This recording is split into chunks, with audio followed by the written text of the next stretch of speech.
Salve discipuli. Cohort students, I really miss being with you all in person, but I hope you're doing well and finishing strong in these last few weeks of school. So discipuli oremus. Pater noster, qui es in caelis, sanctificetur nomen tuum. Adveniat regnum tuum. Fiat voluntas tua, sicut in caelo et in terra. Panem nostrum quotidianum da nobis hodie et dimite nobis debita nostra, sicut et nos dimitimus debitoribus nostris, et ne nos inducas in tentationem, sed libera nos a malo. Amen. All right, cohort students, as always, it would be great if you had your Latin lesson plan out in front of you as we work through the lesson today. It'll really help you to follow along.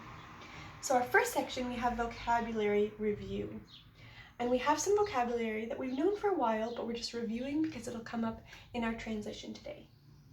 We have graecus aum. What does graecus mean, cohort students? That's right, Greek. What about Romanus aum? Roman, and both of those are adjectives. That's why you see us aum, because remember, adjectives can change their endings to match the noun that they describe. Then we have servus, servi, which we remember is servant or servants, and then there's a little m, and what does that mean? For masculine servants or servants, male servants. Then we see ankila, ankilai. That's servant or servants again, but feminine, used for female servants. Then we have esne. Esne is, but when you're asking a question. So it's at the beginning of a sentence when you're asking a question, like, is there a siren going past my house right now? Which there is, I'm sorry. All right, we're going to move on to our word of the week. Now our word of the week this week is ancillary. And I don't know if you've ever heard this word before. This is kind of a big word and we don't use it very often. So I'm not sure if you've ever heard this, but just looking at the word, what do you notice? Does it remind you of any Latin words that we've learned so far? And if it reminds you of a Latin word we've learned so far, what do you think it might mean? Can you take a guess?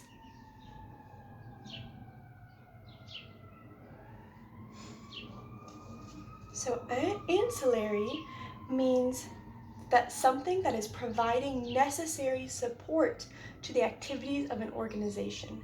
So if something is ancillary, it means it's really necessary to help an organization continue to run or do the activities that it needs to do. So from hearing that, what Latin word do you think it might come from?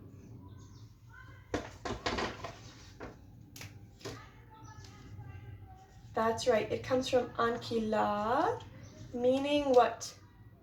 Servant. And why do you think that is? Because just as a servant might be able to provide necessary support to be able to help to continue running a house or a business or whatever it is, ancillary means something that's really important to help things continue to run smoothly. So that is our word of the week. And then, cohort students, we are going to jump into our translation.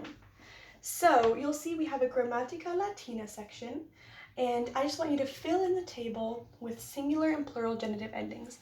We're not actually going to go over them today because we've gone over them for the past 2 months, and if you need help, you can go ahead and look at the answer sheet that I'm attaching with this video as always, if you need extra support, or you can look back at previous lesson plans or previous videos that I've made for you. But we're going to jump right into our translation. So, number 1, we have medus servus graecus est. What do you notice? So we have medus, and who is medus? Do we remember? I'll show you a picture from the book to jog your memory. So medus, we have him right here. And so we see medus is, then we have graecus servus, right? Servus graecus. And graecus is our adjective that's describing servus. So we have medus is a Greek servant. Great work. You can go ahead and write down your translation.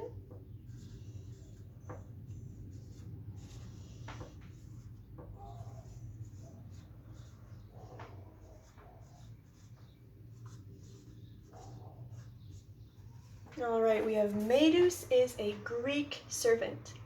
And our second sentence, Delia est ancilla Graeca. Who is Delia? Delia is the one right here. All right, so we have Delia is ancilla Graeca. And again, Graeca here is our adjective. So you can see how it changed. It was us up here, here it's a to match the noun. So Delia is a Greek servant, but ancilla is a feminine servant, right?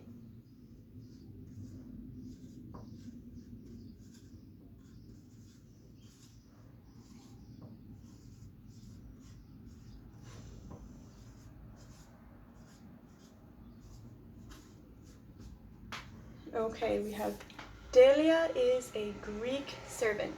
Then number 3.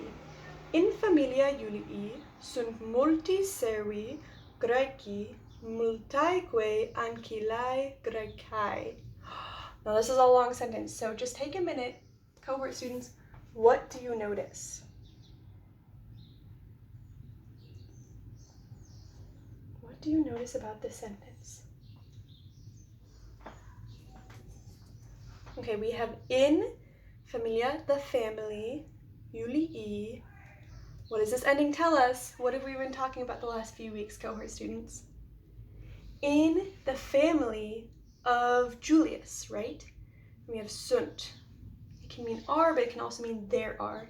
So in the family of Julius, there are multi servi. And here, multi is our adjective describing servi. What does it mean? Multi, we remember, multus means many. Many servants. And then we have Graeci.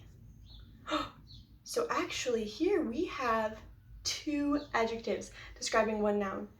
Graeci and multi are both describing servi.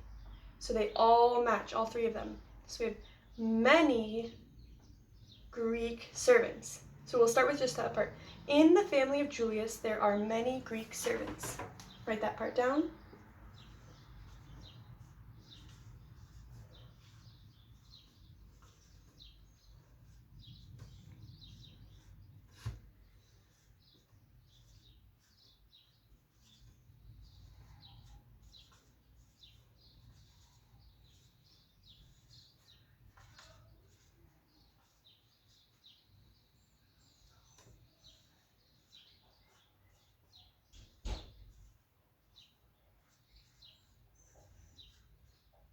Okay. Okay.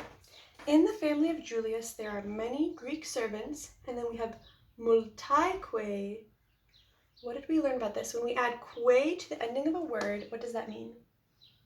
We remember adding que to the end of a word is the same as saying and right before that word. So multaeque looks overwhelming, but we're just going to say and many. It's kind of backwards. The que is and then multi. And many ancillae Graecae.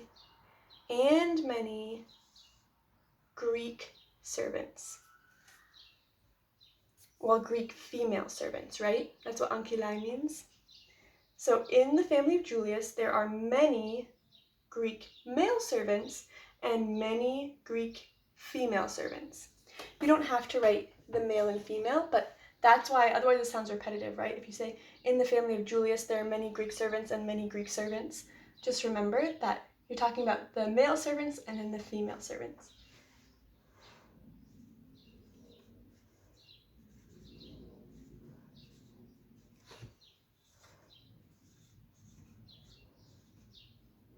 Okay, great work.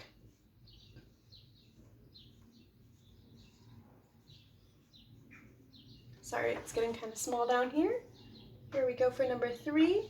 And then moving on to number 4, we have Esne Aemilia Femina Graeca. What do you notice, cohort students?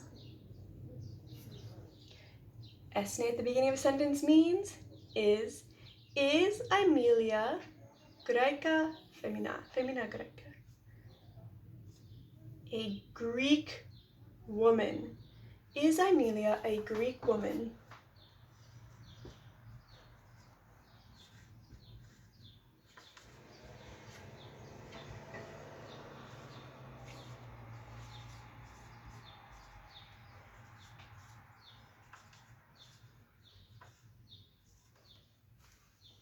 Is Aemilia a Greek woman? And then we're going to answer the question number 5. Aemilia non est femina Graeca, sed Romana. I want you to work on this one on your own. Go ahead and try it.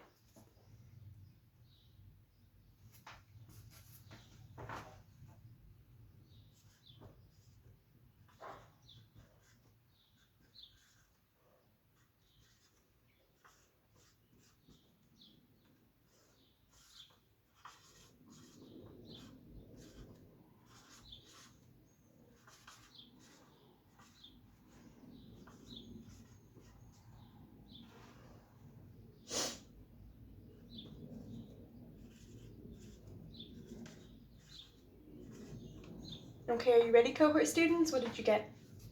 We have Aemilia is not, est non, a Greek woman, femina Graeca, right? And here's Graeca as our adjective, but is Roman, or you could say but Roman, sed Romana. All right, last sentence. Go ahead, try that one on your own as well. Julius non vir Graecus, sed Romanus est. Okay, go ahead, try it, cohort students.